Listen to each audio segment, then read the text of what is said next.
Yeah, we all know Kibos have got the external frame. I don't know if that's the right thing, but the chassis is not like right in the middle. It's outside. It has got two headlamps. This one has got LED indicators. I'm told the previous versions, the 150s, don't have that. But this one I think has that. Let's see how. Yeah, they're quite bright. The lights are ever on, even as long as you switch it on, the lights go on. Parking lights. And at the rear, we also have the LED lights for the number plate. So that, it looks beautiful. I've not yet gotten my number plate, so I'm using the paper one, you know. It has got disc brakes, both at the front and at the back. Yep. It's a sturdy build bike. It's quite solid. There is a kind of oil coolant radiator. I don't know if that's the right term, but again, I'm not technical about these things. The tank is plastic.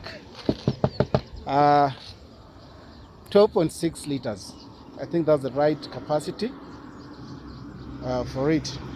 It is a carburetor, not the EFI as commonly is with most bikes that come nowadays. But it is what it is. The pedals or this footrests are solid. They're metallic, but they're wide.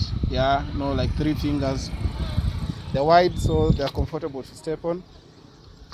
The ones for the pillion are quite thin, and that has been an issue with a few pillions complain, no, the footrests are so small, but that's what it is.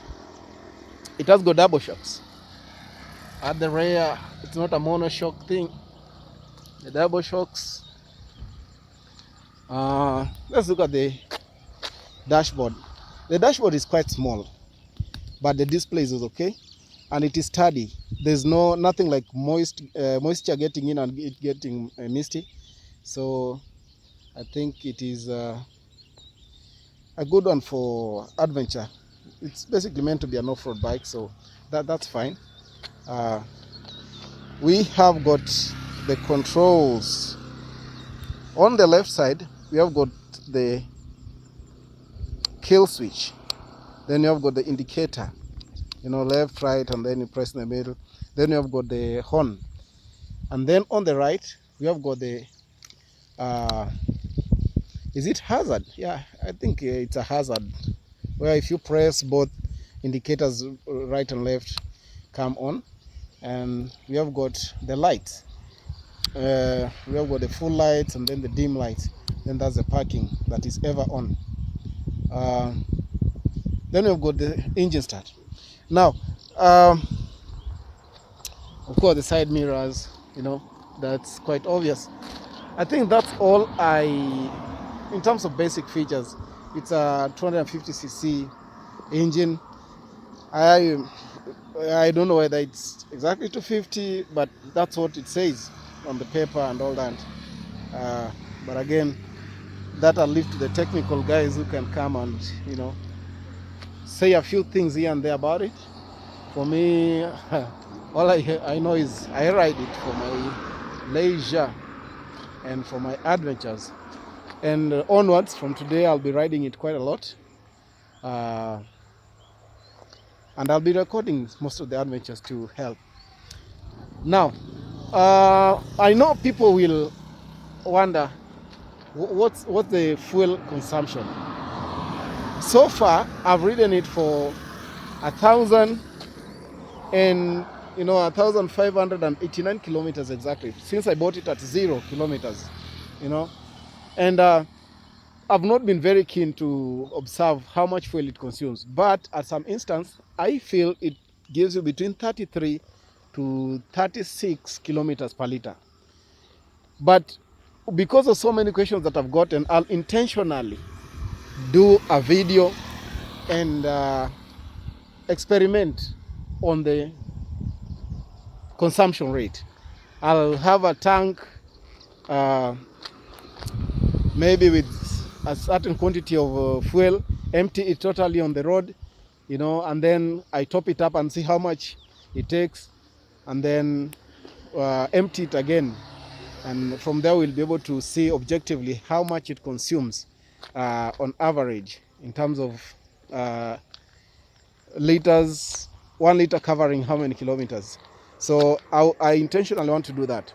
So far so good. I think it has served me very well, but again, a few downsides or challenges that I have realized with it. We have the controls. The controls are quite misplaced because you can imagine you're riding and you are struggling to put on the full light and the dim light, or even flashing at someone to warn them, and you have your hand on the throttle. It's a bit of a challenge. I have a feeling that the full light, dim light should have been brought to the left hand side, which is not like occupied. Your hand is not occupied to accelerating when riding. So that is quite of a struggle for me, because I'm used to most bikes having the light controls on the left, but it's not a big deal. I mean, it's something that you can cope with. Um, as I was on my way, I saw some old man with a motorcycle. It was already getting late, and he had 2 gunias, 2 sacks of charcoal, and he looked like he was selling them, or he was heading to the market to find if he could sell them and get something home. So I pitied that old man. I said, why don't I pick one from him? And it struck me that, hey, it's a time. It's also a chance for me to see what is the load bearing capacity of my Kibo 250. So I took this charcoal sack and tied it up on my bike. I usually have this kind of a bungee cord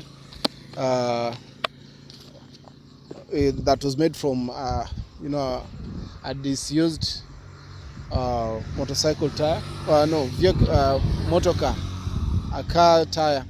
So I usually have it in my box, in my carrier box. I took it up, tied it, and yeah.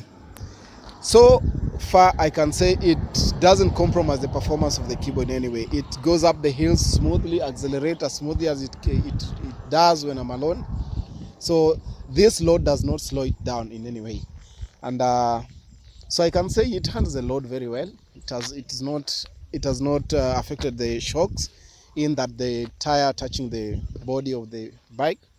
It hasn't, and things are good. So it can be a load. Now, for tomorrow, I'm thinking of doing some serious rough road, and yeah, recording it as well. I'm thinking of going from Mbita all the way to Migori County, and see where I can end. I don't know which part of Migori County I'll end up in, but that's the plan. That's the plan. I'm not very specific about using the tarmac. The tarmac can be a bit boring at times. Adventure in the back roads has been working well for me. So I'm thinking of doing just a rough road. I mean, going through the game park, maybe from Beta to Sino, through the game park to areas of Gwasi, Sori, just along the road, along the lake, all the way down, going to Migori County.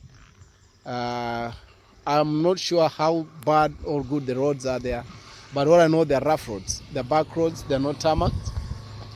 I hope the Kibo will be able to take it up, and just eat up the miles as we go.